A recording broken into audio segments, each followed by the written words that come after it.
Yes, nguhaye ikaze wowe ukurikiye wazike aho uri hose ku isi. Ndakubwira ati amahoro y'Imana abane nawe bitagenze neza ndakwihanganisha. Bibaho mu buzima, uyu munsi biba byiza, ejo bikaba bibi.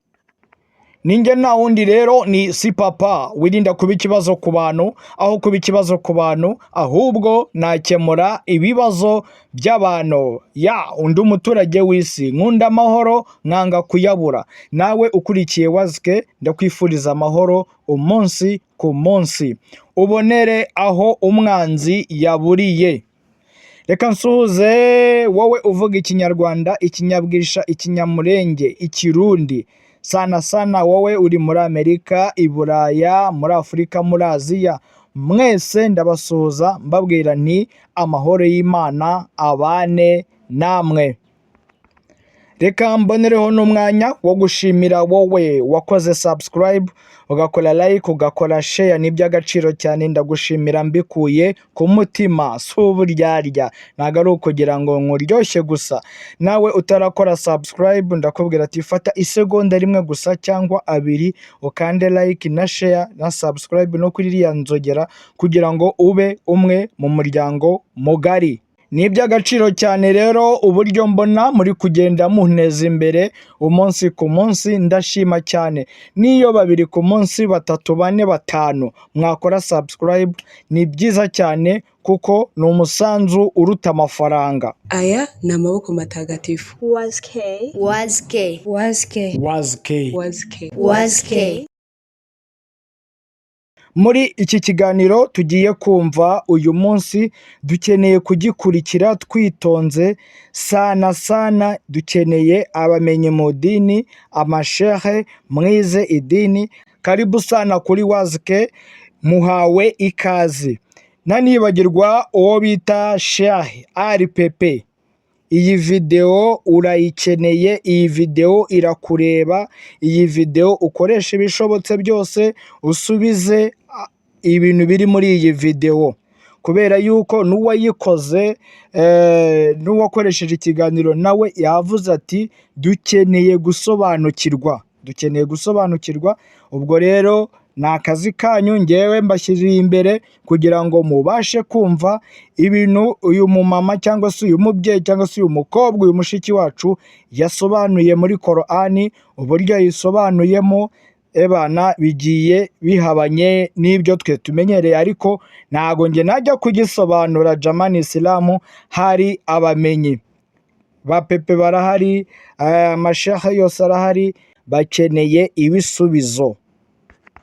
Mbere yuko rero twinjira muri iki kiganiro, tubanza dusobanukirwe uyu mubyeyi ni muntu ki, uyu mubyeyi byamugendekeye gute kugira ngo arokoke aze no kujya asobanura Korani, kubera yuko afite na gahunda yo kujya ayisesengura, ayisobanura ahereye kuri surati al-Fatiha kugeza kuri surati Nas. Ubwo rero mwebwe ni mwebwe mufite ihurizo, mwe mashehe babifite mu nshingano zanyu. Reka tumenye uyu mukobwa cyangwa se uyu mumama, uyu mubyeyi ni muntu ki. Uyu mudamu yitwa Farida, yarezwe n'umubyeyi w'umusilamukazi uba i Nyamirambo. Umubyeyi aba i Nyamirambo, hariya bubatse umuhanda umanutse ku kazu k'amazi kwa Nyiranuma. Abamuzi baramuzi. Iri zina Farida yarihawe n'uyu mubyeyi wamureraga w'umusilamu, kubera yuko yaje afite andi mazina, none kubera ko ari umusilamu wari umufasha agiye kumurera, amuhindurira izina, nibwo yaje kwitwa Farida. Yamufashe ari kumwe na basaza be babiri, kubera yuko ni muri ya myaka ya za 95, nabyo ndabigeraho.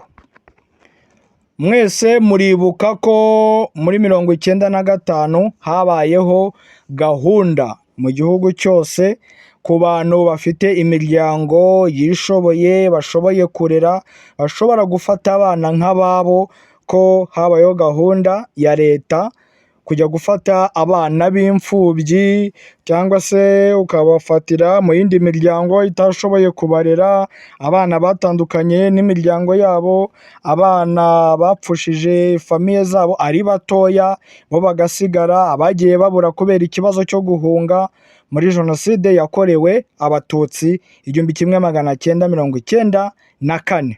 Nibwo habayeho gahunda rero muri 1995 ubwo abantu bari bari guhunguka bakajya babona abana mu mihanda, abana bari mu miryango yindi ariko idafite ubushobozi bwo kubarera, nibwo habayeho kugenda bafata abana babarera.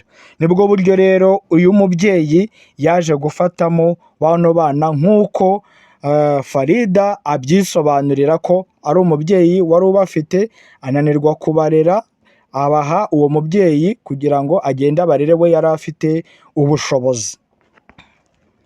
Mu 1994 muri jenoside yakorewe abatutsi, uyu Farida yari afite imyaka 6.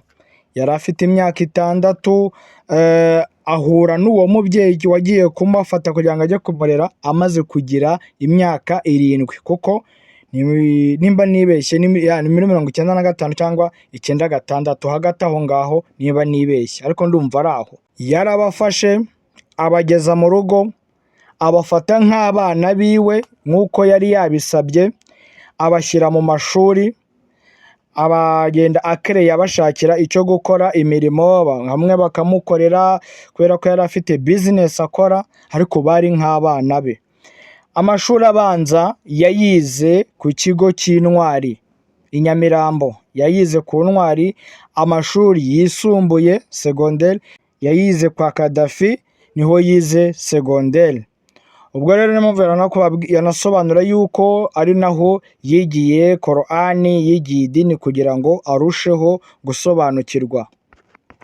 Ijambo nyamukuru rero ni irihe: Farida ngo yaje guhindura idini kubera kubura amahoro mu mutima wiwe, kubonekerwa, kuroteshwa, guhura n'abahanuzi benshi b'abarokore bakajya bamubwira ibyo bamuhanurira, akagira inzozi nyinshi cyane, akagira inzozi z'abamarayika, navuga nk'abamarayika abamuzanira Korani na Bibiliya bakamuhitishamo, bakamubwira ibiri muri Bibiliya, bakamubwira ibiri muri Korani, kugeza ubwo ahinduye idini, noneho anafata n'icyemezo cyo kuba yatandukana n'umugabo wiwe kubera yuko yari yakiriye agakiza.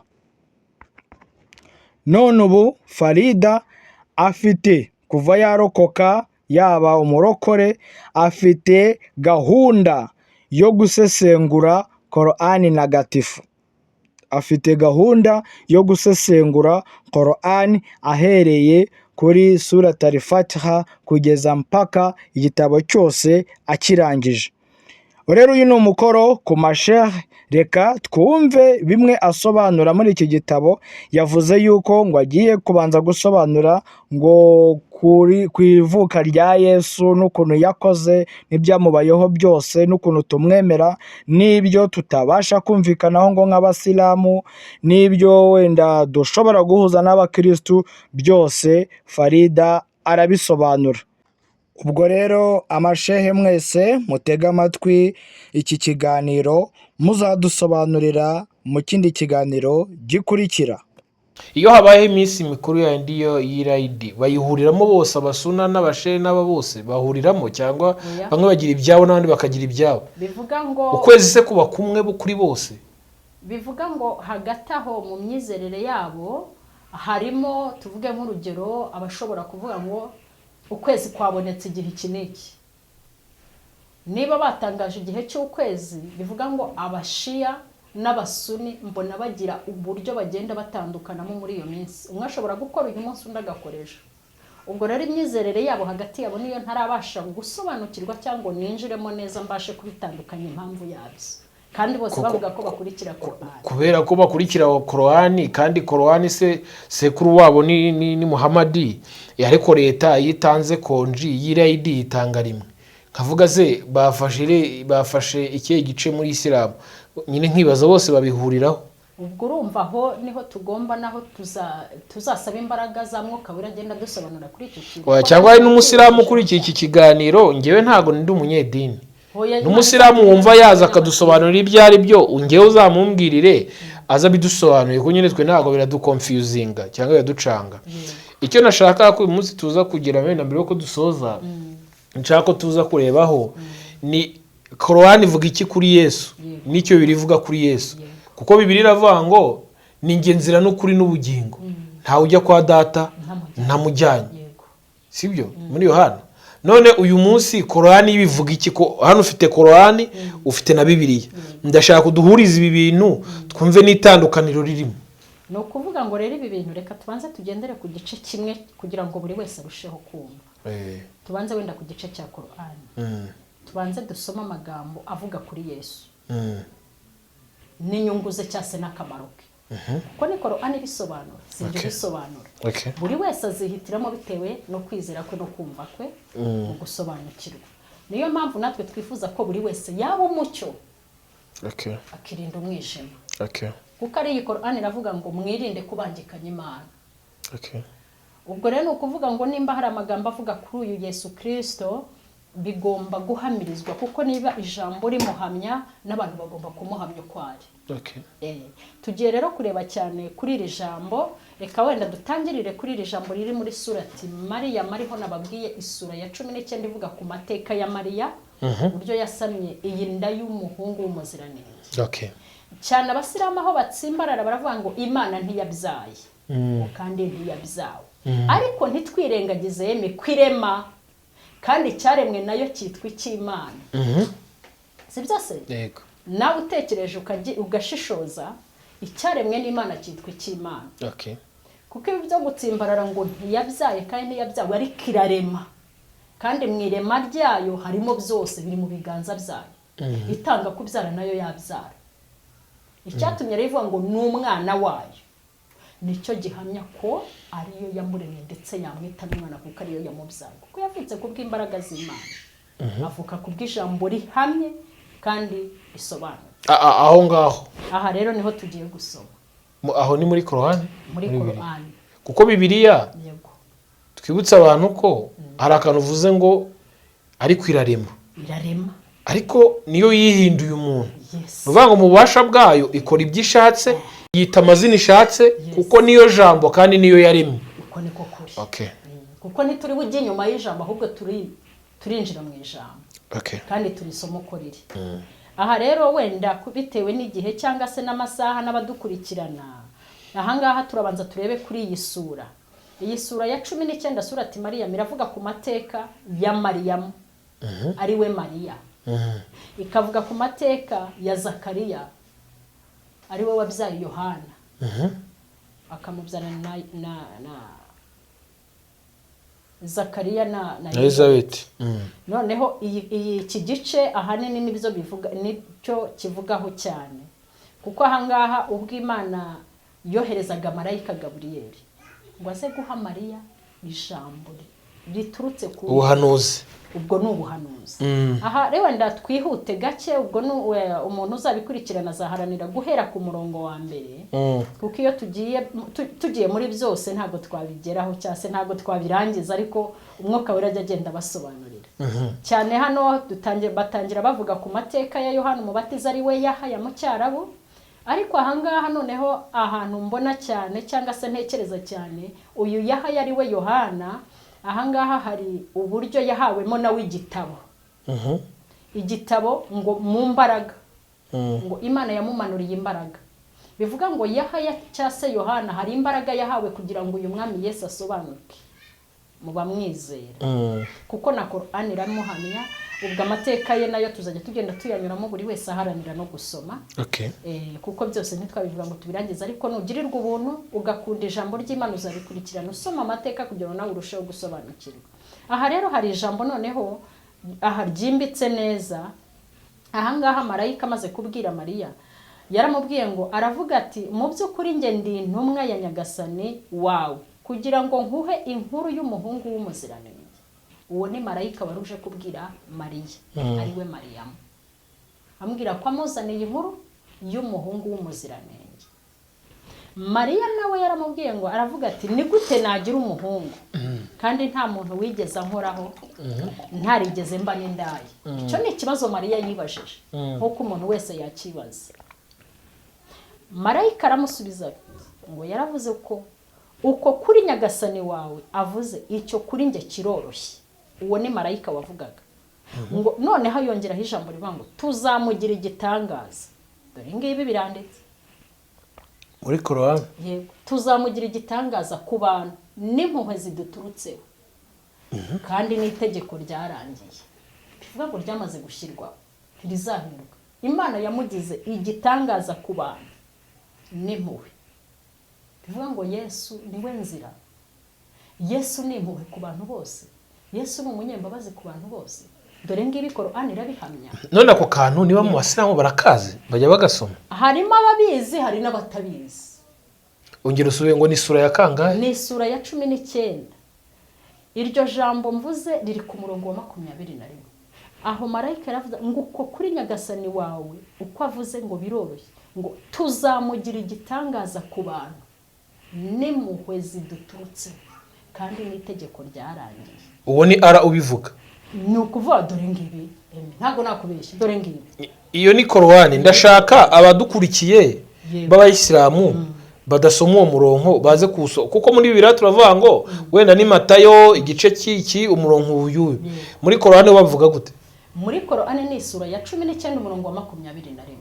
Aho hano harabihamya. Noneho dukomezeho gato. Kuko ndashaka kugira ngo tujye kunoza neza. Harya musoma muva inyuma mujya imbere. Yego. Mu cyarabu niko byubatse. Okay, sawa. Ujye iburyo ibindi bikaza ibumoso Uwiteka azasa dusobanurire. Uzanyure iburyo twirinde kunyura ibumoso. Sawa. Ubwo rero noneho nababwiye ngo turagenda twihuta buri wese azaharanire gusoma. Aha noneho hari ijambo Yesu ubwe yivugira aravuga ati mu by'ukuri nge ndi umugaragu wa Allah. Allah reka tumufate nk'Imana nk'uko bo bavuga ngo ni wiyo nyagasani. Kuko naje gusanga buri dini rifite uburyo bavuga Imana ku ruhande rwabo n'amategeko yabo. Okay. Nanjye sindi bupfobye iyi Imana yabo ariko ngewe nzahamya Imana yaremye isi n'ijuru kanandema. Yeah. Karema buri muntu wese mu bumuntu bwe. Nitaye ku by'amadini ahubwo nzita ku idini ry'ukuri.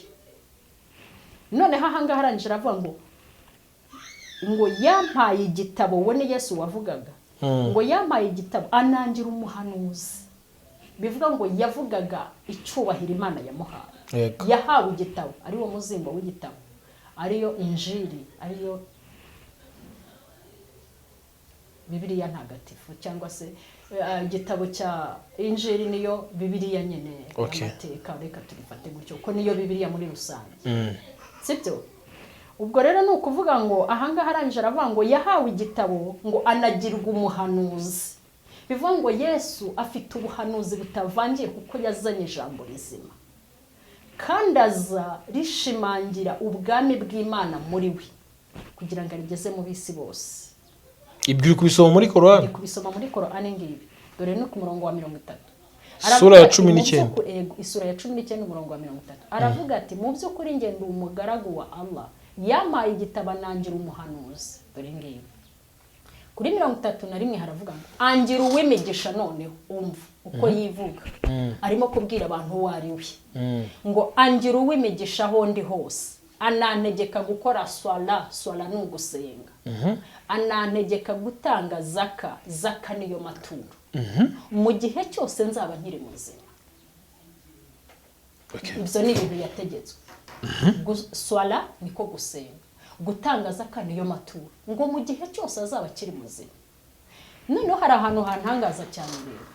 Ahangaha arangije aravuga ngo no kumvira mama ntiyangize umunyagitugu ari we munyabyaha. Bivuga ngo Imana yamutegetse kubaha mama we wamubyaye. Mariam. Yego. Ngo ntiyigeze aba umunyagitugu. Bivuga ngo Yesu Kristo tubona ko ari we umuntu waje afite gukiranuka. Utarigeze yiyanduza. Yaje ari intungane. Yego eme cyase n'abadukurikiye namwe mwumve mugende mugenekereza cyangwa se musobanura. None ahangaha rero ubwo tuvuye kuri 34 reka dusome noneho 33 mwumve neza ukuntu yavuze ngo amahoro nabe kuri nge niwe wivugaga umunsi navutseho n'umunsi nzapfiraho n'umunsi nzazurirwa ndi muzima. Iyo ni Korani. Harya muri Korani muvuga Yesu, muvuga Isa. Okay. Isa mwene Mariya. Mwene ya Mariyamu, okay. Hari n'ahandi ndi bukoreka bavuga ngo Isa mwene Mariyamu niwe nyiri cyubahiro ku isi no ku munsi w'imperuka. Okay. Nabyo ndabigusaba kuko ndifuza ko buri wese asobanukirwa akihitiramo inzira. Sawa. Nta muntu Imana izaha agakiza ku gahato. Sawa. Ahubwo buri wese azabohoka mu mutima we yitarijwe rimuhamagara. Okay, buretse gato. Ukiraho uretse ukomeza. Yego. Ubu buhanuzi muri Islamu babwita gute? Harya bavuga amajini, ibintu bavuga ni ibiki? Oya no kuvuga ngo umuntu yahishurirwa. Muri Islamu. Baravuga ngo araroteshwa. Araroteshwa. Ubwo umusilamu avuze ngo uriya muntu araroteshwa menya ngo uwo muntu ni umuhanuzi. Hanyuma ibyo bita amajini. No kuvuga ngo amajini nayo ni izindi imbaraga ziza zikiyoberanya mu bantu. Abatazi gusoma cyangwa se abatazi gusobanukirwa iby'Imana bakabyitirira ko ari Imana. Okay. Amajini nayo ni ibindi biremwa. Wakomeza ntacyo none. Iyo utabyitondeye nabyo birakuyobya. Kuko hano mu isi hari imyuka yiyambika ishusho yo kwera gitera. Kuko bemera ko ngo hari amajini meza n'amabi. Bubwawe. Yego. Ubwo rero ngiye ibyo ngibyo sinajya kubihamya ahubwo umwiza nabonye ni Kristo. Ayo bita amajini meza si ubwo amajini meza nabahishurira ibyo. Bivuga ngo ubwo bo iyo bahuye n'ihishurirwa kenshi ngo babyitiranya n'amajini. Nge nicyo mwuka wera yamishuriye. Okay, komeza ku iyo sura 19 ubwo rero noneho kuri 33 baravuga ngo amahoro nabe kuri nge niwe wavugaga umunsi navutseho umunsi nzapfiraho n'umunsi nzazurirwa ndi muzima. Uwo ni Yesu wavugaga. Noneho 34 haravuga ngo uwo iryo jambo ni uguhamya noneho uwari uwo ni Isa dore ngiye mwene Mariyamu ijambo ry'ukuri ryo bashidikanya. Okay. Bivuga ngo iyi ni Korani ivuga ko ari we jambo ry'ukuri. Uwo ni Isa ijambo ry'ukuri bashidikanya. Bivuga ngo bwaba mushidikanyaho n'abantu batarabasha gusoma cyangwa bimbike mu ijambo cyase basoma amateka y'uyu mwana w'umuzirane. Yes. Noneho rero tutagiye wenda kure cyase tujya mu bindi reka nkwereke naho hano bavuga ngo niwe nyiri cyubahiro nabyo biri muri Korani mu isura ya 3. Kugira ngo turusheho noneho kwinjira naha ngaha tuziho nosiyo ntoya hano kuri aya mateka. Okay. Kugira ngo tubashe gusobanurira abantu buri wese atangire kwambara imbaraga zo gutekereza no gushishoza.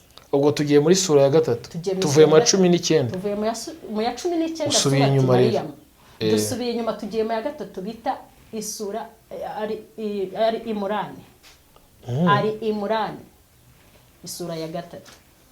Ubwo nayo turayisoma kuko ndumva Imana ni urukundo, Imana ni imbabazi kandi isobanurira buri wese bitewe nuko yumvisha.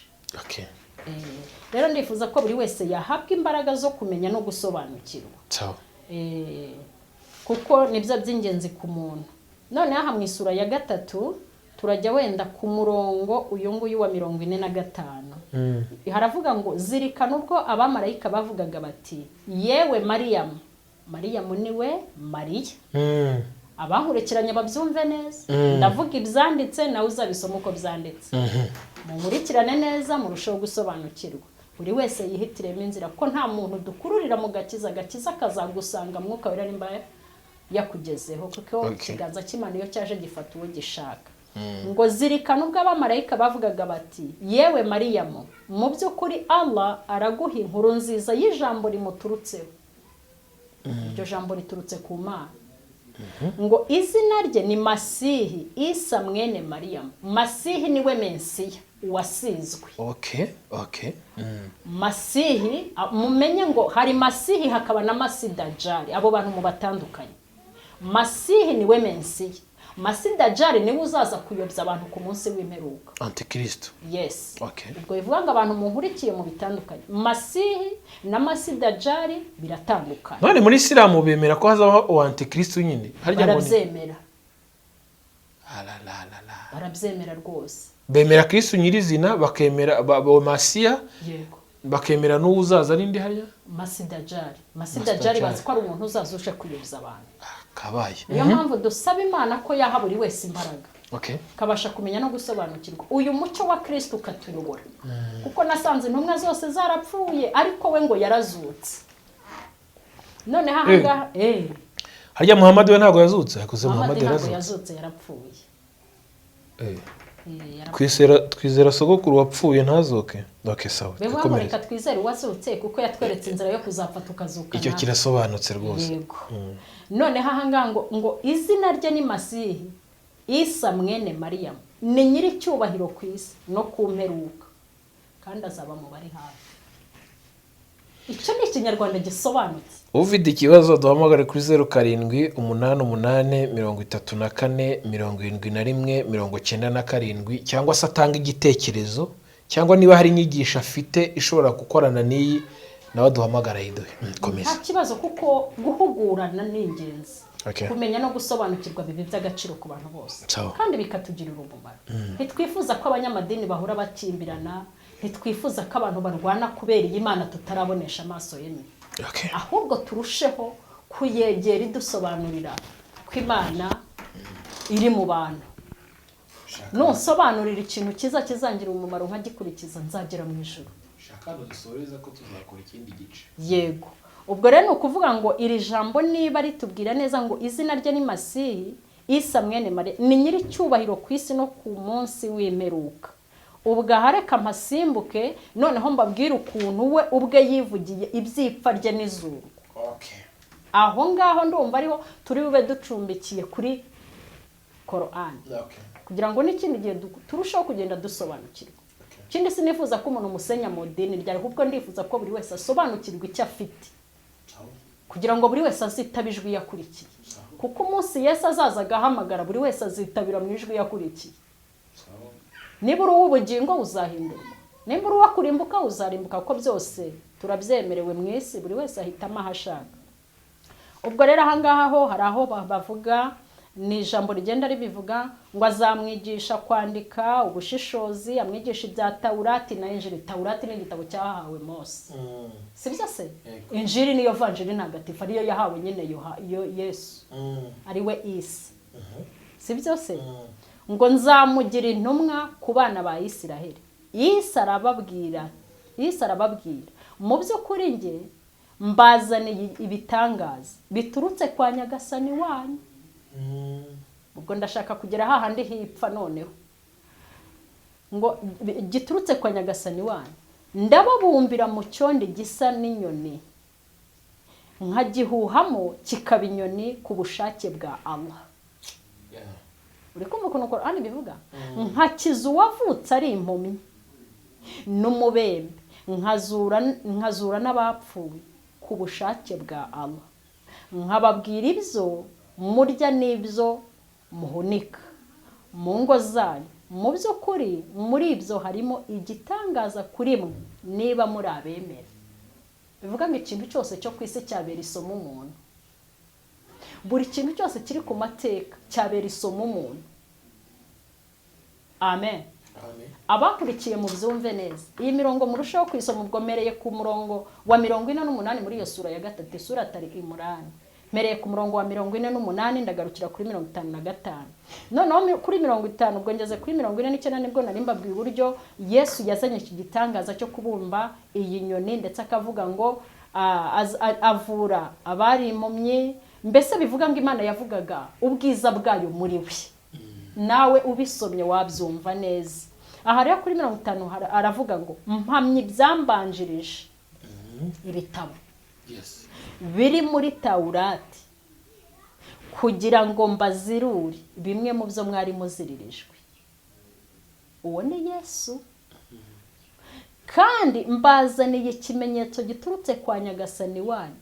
nimugandukire Allah munanyumvire bikumva ukuntu yabivuze mugandukire Allah munanyumvire kuko Allah barayita Imana sibyo niko twasanze iki gitabo ariko kivuga ngo Allah ni Nyagasani w'ibiremwa byose reka natwe tumufate nk'Imana iri muri twembi gusa tuyitirira Imana nkuko nabo ariko twebwe tumenye ko Imana ari yaremye ijuru n'isi twirinde kubangikanya Imana twirinde kuyivuga uko itari tuyivuga uko iri nuko yivuze mu ijambo sibyo nibyo byaduhesha umugisha. Ngo nimugandukire Allah munanyumvire. Kumvira intumwa n'abahanuzi babanje uba wumviye Imana. Iyo ukuyemo ikintu kimwe mu byavuzwe ubutandukira ubugiye inyuma y'imbago. Niyo mpamvu iki kintu Satani arimo kugenda areba akareba urukundo rw'Imana mu bantu akarutandukanya ashaka kubereka ikinyoma. Ariko twavuga ngo tugirirwe imbabazi n'Imana, duhabwe imbaraga zo kugira ngo tumenye dusobanukirwe. Kuri 51 haravuga ngo nababwiye ntireka nihute ngere kuri 55 abariho tuba dusubikiye ngo mu by'ukuri Allah ni nyagasani wanjye akanaba nyagasani wanyu. Wo ni Yesu wavugaga nimugaragire, iyo niyo nzira igororotse. Ayo ni amateka ya Yesu ari hano. Nababwiye ninavuye mu isura ya 19 ubundi mu isura ya 3. None hahanga kuri 52 haravuga ngo Isa amaze kubumvamo buhakanyi. Yesu uzi ko yageraga ahantu hose akumva. Yesu yarabonekerwaga. Yesu yageraga mu bantu akamenya ibiri mu mitima. Yagiraga amajini meza. Uriya se na amajini meza yagiraga Imana muri we. Yaje mu bumana. Umuntu uri mu Mana rero ahishurirwa utuntu abandi batabasha kumenya yemwe. Icyo cyiza cyo gusenga. Haleluya. Amen.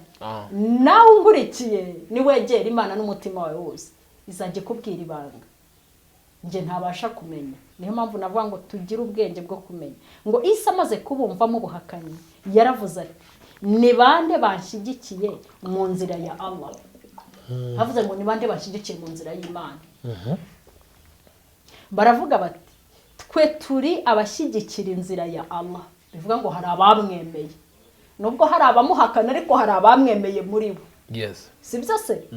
Ngo twemeye Allah noneho ngo ahanga ngo unahamye ko turi abicisha bugufi. Urumva ukuntu bahise bamubwira ngo abahamirize imbere y'iyo Mana ari kubabwira ngo twebwe turagukurikira, ngo ariko unaduhamirize ko turi abicisha bugufi. Bivuga ngo bamaze kumubonaho ubwiza bw'Imana mirize imbere ya Data. Nkuko kiriya gisambu babambamye cyavuze bamaze kukibamba ngo nuntanga mu bwami uzameme iki kibanza. Iyo wamaze kumenya neza ya Kristo ukamwegereza aguha umugabane. Twibutse abantu ko ari Qur'an uri gusoma. Ndi Qur'an. Sindi bujye inyuma. Sinjye nyuma y'ijambo. Ndabivuga uko biri buri wese azaharanire kwisomera. Nanjye kubihabwa nabihawe n'imbaraga z'Imana mu guharanira gusoma.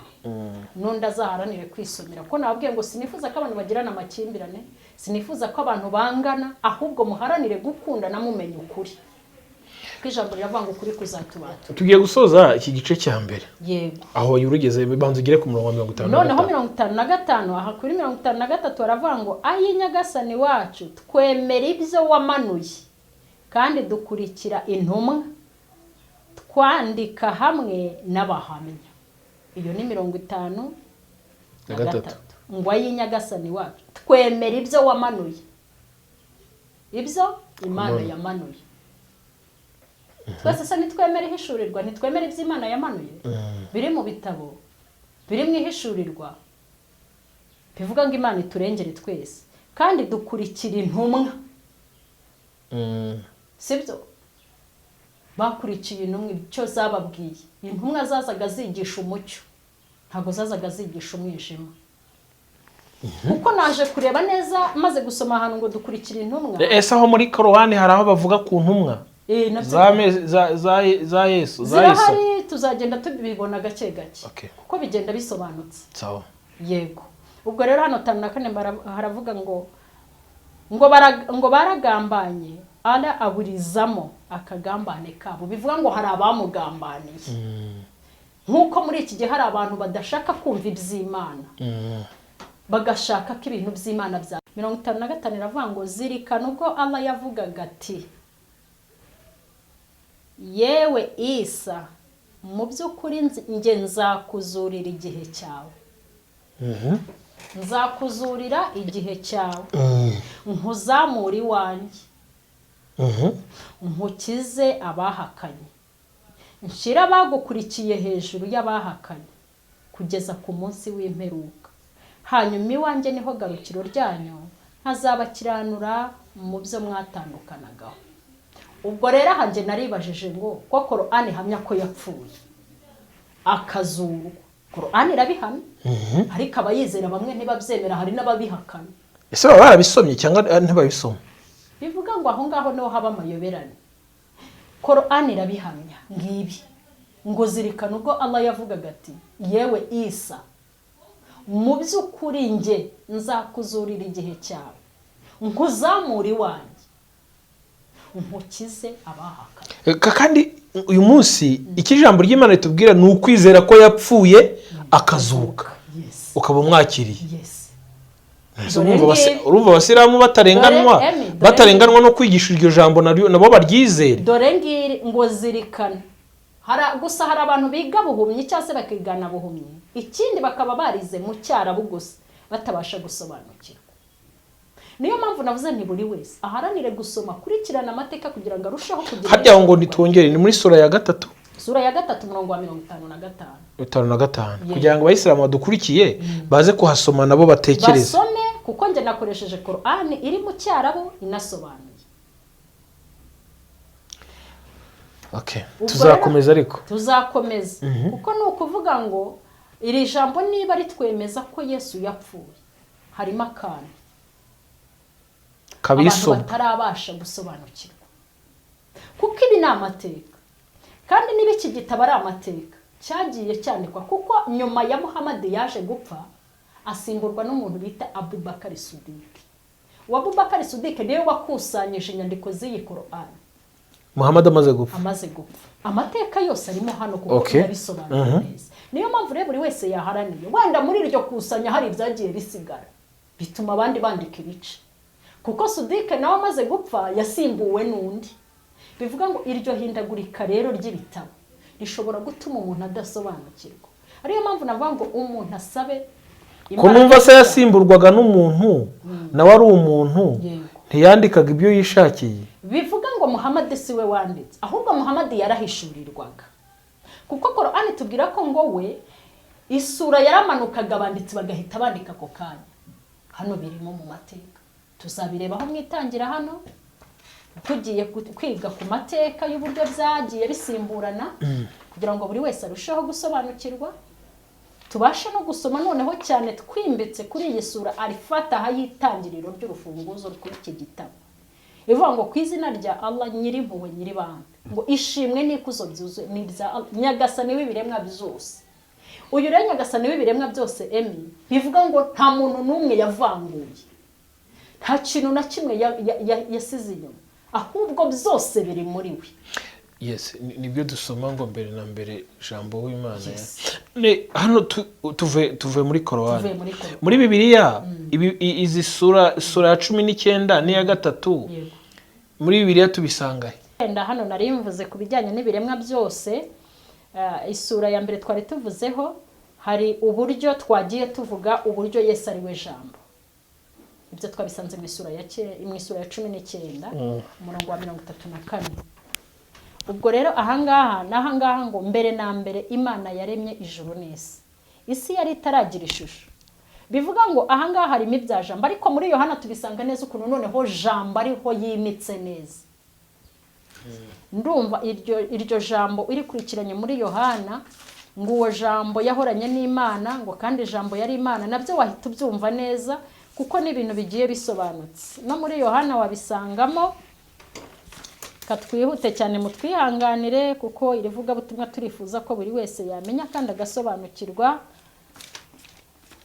kugira ngo turusheho kuzabona ubugingo buhoraho. Kuko ubugingo buhoraho tuzabubona twanyuze ku mwami Yesu Kristo, umwami w'abami.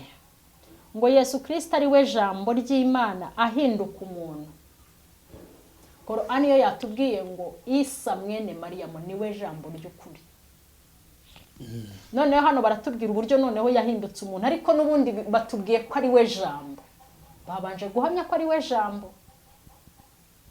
Amen. Niyo mpamvu rero iri jambo risaba ko dushyiramo umutima wacu wose kugira ngo turusheho gusobanukirwa. Ngo mbere na mbere hariho jambo, jambo uwo yahoranye n'Imana, kandi jambo yari Imana. Uwo yahoranye n'Imana mbere na mbere, ibintu byose niwe wabiremye. ndetse mu byaremwe byose nta na kimwe kitaremwe nawe. Iri jambo nubwo bamwe bavuga ko Yesu nta kintu akora cyangwa se ari intumwa, ariko Yesu yahawe ubutware, yabuhawe na Yesu Kristo, kuko bajya kumwita Masihi cyangwa Mesiya, hari agaciro cyangwa se hari amavuta cyangwa se hari icyubahiro bari bamaze kumubonamo gitandukanye n'ikizindi ntumwa. Intumwa zaraje ziza zikora icyaha, Yesu Kristo ntigeze akora icyaha. Niyo mpamvu yahinduriwe izina yitwa Masihi cyangwa yitwa Mesiya, kuko yari afite icyubahiro gitandukanye n'ikizindi ntumwa, bitewe no guca bugufi kwe, bitewe no kwirinda icyaha. Rero navuga ngo nk'uko Imana yavuze ngo uwo ni Isa mwene Mariya, ijambo ry'ukuri, bivuga ngo iri jambo ry'ukuri niryo twakagombye gukurikira, noneho rikatubera umucyo twese emye, ndetse n'abadukurikira babyumve neza. Korani irabihamya gutyo, ikavuga ngo uwo ni Isa mwene Mariya. Noneho hari aho yavuze aravuga ngo nimwumvire Imana nanjye munyumvire. Bivuga ngo nimba ari we jambo, ibitabo byose bitwereka ko ari we jambo ry'ukuri. Bivuga ngo kubahira ijambo gusa yadusigiye, kuko twese turi mu rwibutso rw'ijambo. Niba wubashira ijambo, uragenda umenyeramo ukuri, ugenda usobanukirwa, ubifashijwemo n'imbaraga z'Umwuka Wera. Kuko Yesu Kristo ajya kuzamurwa, na Korani yatubwiye uburyo yazamuwe kuri Isura ya 55. Yesu Kristo amaze kuzamurwa yaravuze ngo simbasize mwenyine, mbasigiye umufasha, ari we Mwuka Wera, uzabafasha kumenya no gusobanukirwa. Amen. Amen. Niwemera izi imbaraga z'Umwuka Wera, ukemera ko Imana ihishurira umuntu, ukemera ko Imana ivuga, ukemera ko Imana ikora uko ishaka, uzambara ubwiza bwo gusenga, ugende ukurikirana aya mateka y'ijambo. Uko tuzajya tukugezaho ikibwiriza, uko tuzajya tukugezaho ijambo, uzajya ugerageza nawe kugenda ushishoza hagati muri byo. Ubwo rero ni ukuvuga ngo kuko nawe natangiye mvuga nti ntangirire mu isura Al-Fatiha, kuko ariho Korani itangirira, nahise nihuta njyamo hagati kugira ngo mubanze kumenya iby'iri vuka ry'uyu muhungu w'umuziranenge, ndetse n'uburyo yapfuyemo akazamurwa uko Korani bihamya. Niyo mpamvu zane mbanze mbibagezeho, noneho tujye twinjira, ahubwo ufite ikibazo, ufite icyo yabaza, tugende twinjira mu mirongo y'impande zose. Akoze cyane. Bivuga ngo hagati aho reka tube dusubikiye aha, ubutaha tuzakomeza. Ufite ikibazo abazi, ko ibyo nababwiye biranditse birasobanutse, nawe ubwawe ugerageze gusoma kugira ngo urusheho gusobanukirwa. Navuga ngo rero mwe mudukurikiranye, mukomeze mwambara imbaraga, murushaho gusenga munasobanukirwa. Ikindi cya kabiri, Yesu niwe nzira n'ukuri nabihamya, kuko nabonye ibihamya n'ibimenyetso birenze kimwe bimpamiriza ko uyu mwami ahari. Nageze mu bikomeye nk'uko nababwiye amateka, mbabwira ubuhamya bwanjye, nageze mu bikomeye. Umuntu ambwiye gusenga, mbona hari imbaraga zitandukanye n'izindi. Gusenga harimo ubutwari, gusenga harimo imbaraga, gusenga harimo byose. Navuga ngo nawe unkurikiye, izere gusa, wizere uyu mwami wa Aya ni amaboko matagatifu ya WAZK. Ninge na undi si papa utegura iki kiganiro kugira ngo kibagereho.